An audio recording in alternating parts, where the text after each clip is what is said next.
కూడా కాశ్మీర్ ప్రాంతంలో పెద్ద ఎత్తున ఉన్నటువంటి లోకల్స్ కి అంతా కూడా అంతకుముందు వాళ్ళకి ఎలాంటి ఉపాధి కూడా ఉండేది కాదు. కాశ్మీర్ లో అక్కడ ఇక్కడ అనేక సందర్భాలు జరుగుతున్నటువంటి దాడులకు అక్కడ ఉపాధి కూడా వాళ్ళకు దొరికేది కాదు. ఒక్కొక్కరికి అక్కడ ఉన్నటువంటి కొంతమంది ఉగ్రవాదులు లోకల్ గా పిల్లలకు లోకల్ గా ఉన్నటువంటి వాళ్ళకు 500 అదే ఇచ్చి రాళ్ళు వేపించడము అట్లాంటి పనులు చేసేటటువంటి వాళ్ళు.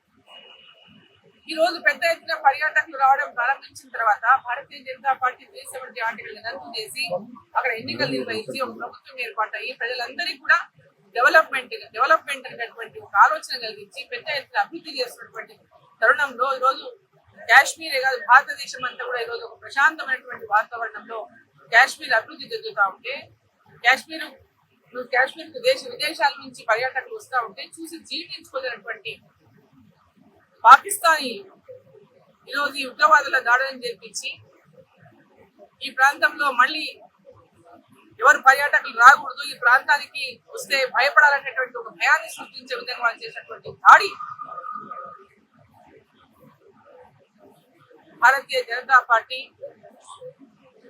కేంద్రంలో ఉన్నటువంటి ఎన్డీఏ ప్రభుత్వం నరేంద్ర మోదీ గారి ప్రభుత్వం దేశవ్యాప్తంగా ఉన్నటువంటి ప్రజలందరూ కూడా కోరుకుంటా ఉన్నారు.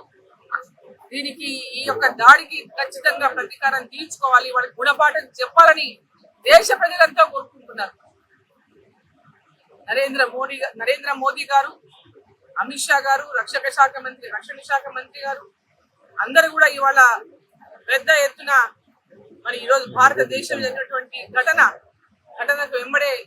మరి ఖచ్చితంగా దీనికి మూల్యం